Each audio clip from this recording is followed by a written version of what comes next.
Next concept, the consumption function, it is explained by one tabular column and another one diagram.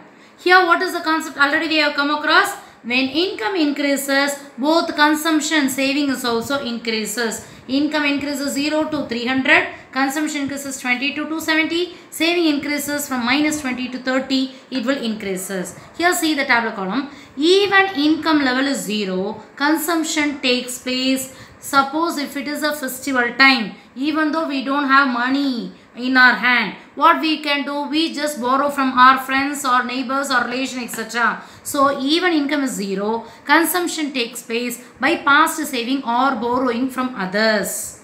And saving is also at that time we just reduce, or that time saving it will be nil. Slowly income increases, consumption fully satisfied, what we can do, the saving is 0, continuous increase in income, it leads to increase in continuous income increases. At that time we just show equal response to both consumption as well as saving. Clear? Next one. Same thing it is also explained in a diagram. Here in this diagram, x-axis or horizontal axis explain income, y-axis or vertical axis explain consumption.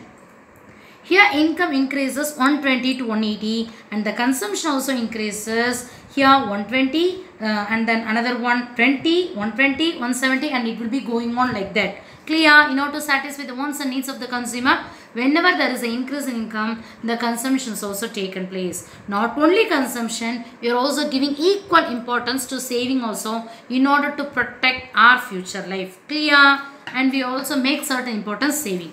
In this, here 45-degree line, it shows at all levels both consumption and income are equal. Here when income increases, not only we can increase consumption, but also same time some amount of income it will be divided for saving also. So 45-degree line shows the division of income between C and S. C here refers to consumption and S here refers to saving. Another important, very important concept, technical attributes of consumption function. There are 4 important technical attributes: APC, MPC, APS, MPS. What is the question? What is the formula? If the question APC they will ask means, what is the question? Here ends with C. So we have to start the formula with C by Y. Clear?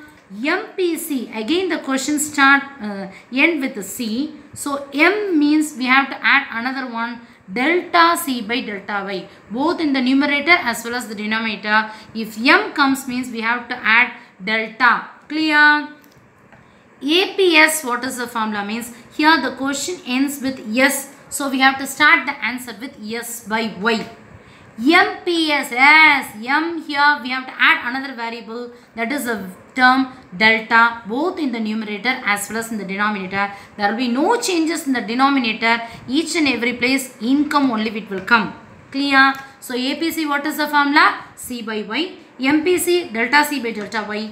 APS, S by Y. MPS, delta S by delta Y.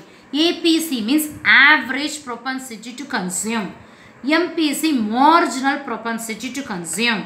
APS, average propensity to save. MPS, marginal propensity to save. In 1 mark, sometime they will ask what is the formula for MPC.